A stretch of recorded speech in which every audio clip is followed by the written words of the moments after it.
A cirurgia bariátrica, ela surgiu, principalmente pela necessidade do controle das comorbidades. Não é uma cirurgia estética, nunca foi uma cirurgia de fins estéticos.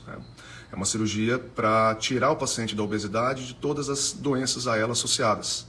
Entre elas a hipertensão, a diabetes, a pré-diabetes, a apneia do sono, a artroses graves, e o CFM, Conselho Federal de Medicina, incluiu uma série de outras patologias. Basicamente no Brasil, que é a segunda sociedade do mundo na cirurgia bariátrica, só perde para a sociedade americana, a gente usa o IMC como um dos índices principais para indicar essa cirurgia, onde o IMC é o índice de massa corpórea, que é o peso do paciente sobre a altura ao quadrado. Ele tem que estar no intervalo ou acima de 40, que isso a gente considera obesidade grau 3 ou obesidade mórbida, ou entre 35 e 40, desde que esteja associado a alguma daquelas doenças que eu falei no início, que seria obesidade grau 2, entre 35 e 40. A gente tem operado pacientes com IMCs acima de 50, que são considerados pacientes super obesos, e alguns acima de 60, que são super obesos.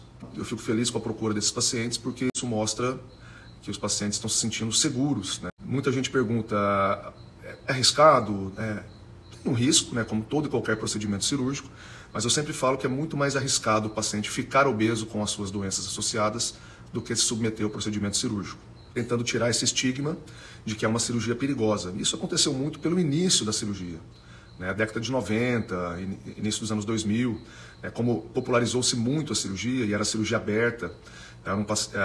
Claro que os médicos brasileiros foram se aperfeiçoando no exterior, nos Estados Unidos, depois trazendo para cá, e depois os médicos mais à distância de São Paulo foram para São Paulo treinar. Então, como qualquer novo procedimento, no início teve algumas complicações, o que afugentou muitos pacientes, e depois isso foi se modernizando. Então, até as indicações, IMC acima de 40 ou entre 35 e 40 com doenças associadas. Claro, tem que ter uma tentativa de emagrecimento por mais de 2 anos comprovado por um clínico. Sempre lembrando que está pouco difundida, mas também temos uma opção para os pacientes com obesidade grau 1, aqueles com IMC entre 30 e 35, mas com diabetes. Então, esses pacientes com obesidade grau 1 com diabetes, já se tem comprovação científica de que é melhor que ele se submeta à cirurgia bariátrica para controle dessa doença, do que deixar a doença progredir e ele ter complicações da diabetes. Então, depois da indicação, ele vai passar por uma série de avaliações. Então, ele passa com o cirurgião, no caso sou eu, passa comigo, se eu vejo que tem indicação, ele vai ser distribuído por uma rede de profissionais, que é a equipe multidisciplinar, que é essencial na bariátrica, essencial.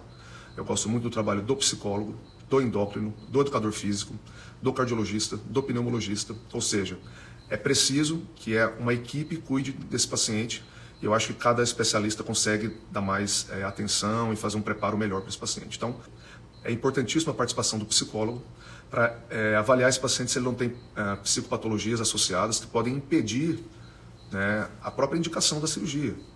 São poucas contraindicações, mas transtornos psiquiátricos não controlados é uma contraindicação absoluta. Os alimentares mal tratados também podem ser, desde a lei do psicólogo, já encaminhar para o psiquiatra, para ter um melhor controle antes da gente operar. Nutricionista. Nutricionista tem que andar de mão dada com o cirurgião, porque ela vai ser a profissional responsável tanto para conhecer esse paciente no pré-operatório, saber das suas deficiências, orientá-lo como vai ser o início da cirurgia, o pós-operatório, e depois fazer as trocas das dietas. Então é essencial o papel do nutricionista. A gente não consegue trabalhar sem esse profissional. A gente manda também para o cardiologista. Ele vai fazer toda uma avaliação pré-operatória. O cardiologista, dependendo de cada paciente, pode pedir uma série de exames. Desde apenas um ecocardiograma, a um mapa para ver a pressão, até exame de teste de isquemia, cintilografia, isso tudo pode demorar até essa resposta desse paciente liberado para a gente operar.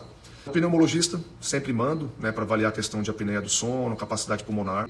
E o endócrino, para comprovar que esse paciente já tentou de tudo, nessa tentativa de emagrecimento, nessa tentativa de perda de peso com acompanhamento médico, com o uso de medicamentos e com insucesso. Os exames. Os exames, o ultrassom, sempre para a gente ver o fígado e a vesícula, e depois eu posso falar isso numa parte, se a gente opera ou não junto à vesícula, isso é uma pergunta muito frequente. A endoscopia, para a gente ver se não tem contraindicações, por exemplo, uma doença de úlcera com H. pylori, que é uma bactéria muito comum, 60% da população tem, e a gente naturalmente trata isso antes de operar. E exames laboratoriais. Depois de todas essas avaliações prontas, né? Se é um paciente particular, naturalmente, estando com as avaliações em dia, a gente indica a cirurgia e parte para a marcação da cirurgia. Cada convênio tem a sua particularidade, né? Basicamente no Brasil tem duas principais, que é o bypass e o sleeve. Existem outras cirurgias, tá? Existe mini gastric bypass, duodenosuíte, bipartição, escopinaro. Tem uma série de cirurgias, mas as mais realizadas no Brasil são ainda bypass em primeiro lugar, e modéstia à parte é a que eu mais gosto, e sleeve. Posso dizer que eu faço praticamente 90% de bypass, 10% de sleeve. Tenho as minhas questões com o sleeve, mas tenho sleeves de muito sucesso também, né, desde que o paciente tenha bastante consciência do que ele vai enfrentar na questão do sleeve, que para mim um dos principais problemas do sleeve é o refluxo. O bypass a gente vai transformar aquele estômago grande do paciente em um estômago pequeno, tá? Isso com grampeamentos. Depois que faz esse grampeamento, há uma separação desse estômago e a gente faz uma emenda em Y com o intestino. O intestino a gente conta lá 1 metro, então tá aqui A, B. Leva o B lá no estômago novo e o A nele mesmo, fazendo um curto-circuito, vamos dizer assim. Então como é que fica? O paciente perde peso de forma mista, ele come pouco, porque cabe pouco, já cai no intestino. As enzimas que vão digerir essa comida estão vindo lá do outro estômago, vão passar no fígado, no pâncreas, na vesícula, vão pegar as enzimas e vão descendo sem a comida e a comida descendo sem as enzimas. Aqui embaixo a gente faz uma emenda e aí começa a digestão, mas logo acaba. Então uma cirurgia mista, né? Uma cirurgia restritiva e desabsortiva. Um tempo médio de cirurgia entre 1 hora e 1 hora e meia. Lembrando que quando surgiu a cirurgia lá atrás, né, na cirurgia aberta, eram cirurgias de 2, 3, até 4 horas, né, com 5, 6 dias de internação, sonda no nariz, sonda vesical, às vezes gastrostomia. Hoje a gente não coloca nem dreno, só em casos extremamente especiais, né, cirurgias difíceis, porque assim, às vezes a gente falando sobre o procedimento com essa empolgação que eu falo sobre bariátrica, pode-se pensar que é uma cirurgia tranquila. Eu acho bem tranquilo, né, só que é uma cirurgia de grande porte, né, como qualquer cirurgia ela tem seus riscos. Mas na sua grande maioria das vezes a gente não precisa de dreno, tá? Não temos colocado dreno mais. Tempo de internação, né? Normalmente menos de 48 horas. Tá? A gente pode operar esse paciente, por exemplo, num dia de manhã e ir embora no outro dia à noite. Menos de 48 horas. Então terminou a cirurgia, vai para a recuperação anestésica, lembrando para quem ainda não sabe, é a anestesia geral. Tá? Esse paciente vai para a sala de recuperação, fica lá em média 2 horas, depois sobe para o quarto. Eu já falo com o acompanhante desse paciente, já no mesmo dia, nas primeiras horas, com a ajuda da enfermagem, às vezes da fisioterapia, eu falo para esse paciente já sair da cama, para começar a prevenção de algo que é uma complicação rara, porém muito preocupante, que é a trombose.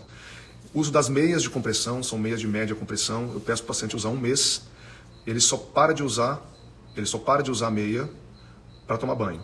No restante do tempo, o tempo inteiro de meia, né, de média compressão, existem essas meias PM, GGG e sob medida. Então a gente orienta o paciente a procurar aí um local especializado para fazer essa confecção da meia. A gente já coloca no centro cirúrgico. Tá? Além disso, as injeções contra a trombose, que é a inoxaparina. E tem algumas marcas, né, tem várias marcas, que a gente usa na véspera, usa 12 horas após a cirurgia e mais de 6 a 8 vezes, né, de 6 a 8 dias em casa. Tem tido um índice praticamente inexistente, nulo, tivemos um caso apenas, né, nessas mais de 600 cirurgias nos últimos. Como é que fica a dieta nos primeiros dias?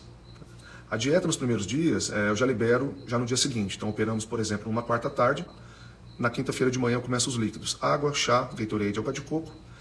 O pessoal tem o terror do copinho, aquele copinho de café, mas é a sua medida ali de 50 ml, do copinho de manhã e depois o copinho inteiro, já a partir da tarde, a cada 10 minutos. Lembrando que esse paciente não pode mais dar golão, não pode mais tomar uma grande quantidade de líquido, então ele tem que ter atenção e ficar o tempo inteiro tomando de pequenos goles, até ele se acostumar.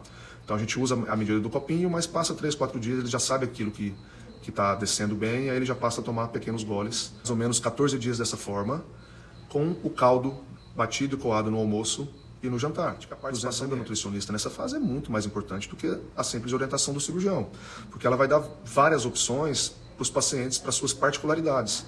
Tem paciente que enjoa de um tipo de caldo, então ela vai ensinar a fazer outro, vai ensinar a ter um componente mais proteico, então é importante a participação dela, é essencial, na verdade, mas no geral seriam 2 semanas assim, 2 semanas de dieta mais consistente, uma dieta que a gente chama de pastosa, tá?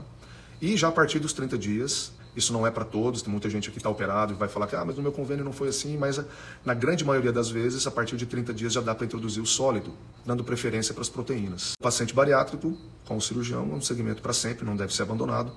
Mas eu falo que o mais importante, depois de um certo tempo, é o papel do nutricionista e do endócrino. Sempre tem um profissional clínico para fazer esse segmento. Pode ser feito comigo? Pode. Mas com o endócrino é a pessoa especializada para checar as vitaminas, checar o resultado dos exames, né?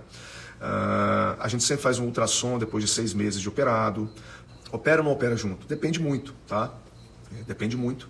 Se o paciente não tem queixa, foi um achado de exame, a tendência é não operar, tá? Porque muitas das vezes tem a própria obesidade abdominal, um fígado muito grande, tá? Com uma vesícula muito, vamos dizer assim, muito difícil tecnicamente para a gente estender o tempo cirúrgico. Então, com esses achados, a gente opta por deixar a vesícula para um segundo momento, depois do emagrecimento. O pessoal gosta muito de perguntar sobre metas. Eu não gosto muito de falar de metas, porque eu acho que falar da balança em si, do quilo, da meta, é muito ansiogênico. Quando a gente fala de meta e, mas eu estou dentro da meta, eu deixo muito para... A meta principal para mim é controle das comorbidades, tá? Melhora no sono, melhora nas medidas, então nem sempre você vai ver na velocidade que você quer na balança, mas as medidas, a disposição e principalmente uma das doenças que a gente mais consegue ter controle é o pré-diabetes e o diabetes. E aí eu acho fantástico o papel da bariátrica. Tem trabalhos já de mais de 10 anos de segmento mostrando que nada é tão bom contra a bariátrica para controle de diabetes. Existe um trabalho sueco, que é o SOS, que com dados já de mais de 10 anos, onde o melhor controle e por mais tempo, obviamente, o bypass, qualquer procedimento, né, tem as complicações maiores que infelizmente podem ser perder o paciente, né, por uma complicação mais grave, sangramentos ou as embolias, né, pulmonares, né, que são muito raras com todas essas medidas que a gente faz. Tá? Complicações menores, né, uma demora para aceitação da dieta, o paciente ter náusea nos primeiros dias, né, isso pode acontecer. E eu falo sempre, cada paciente vai ter o seu tempo de adaptação. Só precisa entender que é uma cirurgia que mexe muito, inclusive com a parte cerebral e com a parte hormonal. Então é uma cirurgia que ela não é simplesmente restritiva. Descobriu-se, e aí está a base dos medicamentos hoje famosos, as injeções da barriga, etc., para emagrecimento, são os hormônios intestinais. Quando a gente coloca o intestino lá em cima, em contato com esse alimento que antes só passava digerido, agora ele vem praticamente in natura, houve uma liberação de hormônios intestinais que eles fazem, entre outras coisas, eles vão até o hipotálamo, até o cérebro, mudam a sua percepção de fome e vão até o pâncreas, tá? E melhoram a ação da insulina. Então, antes mesmo do paciente perder peso, em vários casos ele controla a diabetes. É fantástico você escapar do futuro, né, que a diabetes e uma hipertensão mal controlados pode trazer, que é um infarto, que são os derrames, que são os AVCs. A obesidade é uma doença que não tem cura, mas atendida por um bom profissional, acolhida por uma boa equipe multiprofissional, ela pode transformar a sua vida. Então, vale a pena passar pelo sacrifício das dietas, né, principalmente nos primeiros dias, para que você busque algo melhor no futuro.